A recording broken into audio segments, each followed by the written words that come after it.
বিয়ের পর বাবার বাড়ি থেকে কেউ আসলে খুশিটা কেন জানি দ্বিগুণ হয়ে যায়। আমার মতো যাদের লং ডিস্টেন্সে বিয়ে হয়েছে তারা বুঝতে পারবেন এই খুশিটা কেমন। বিয়ের পর এই প্রথম আমার বোন, আমার ভাগ্নি আর আমার আম্মু আসবে। তাই আমি আগে থেকেই সবকিছু গুছিয়ে রাখছিলাম। আমার জামাই সবকিছু বাজার করে এনেছিল ২ দিন আগেই। যেহেতু একা হাতেই সবকিছু করতে হবে, তাই কিছু খাবার আমি আগে থেকেই রেডি করে রাখছিলাম। সকাল ৯টার দিকে আম্মুরা চট্টগ্রামে পৌঁছিয়েছিল।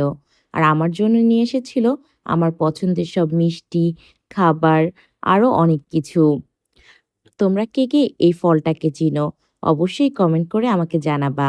তারপর আমি নাস্তা রেডি করে আম্মুদেরকে খাইয়ে কিছু প্রোডাক্ট এসেছিল সেগুলোরই আনবক্সিং ভিডিও বানাচ্ছিলাম। বিকালবেলায় আম্মুকে আর আমার ভাগ্নিকে ছাদে নিয়ে আমি আমার ছাদ বাগানটা দেখাচ্ছিলাম। সন্ধ্যার নাস্তা শেষ করে আমরা গিয়েছিলাম একটু বাইরে।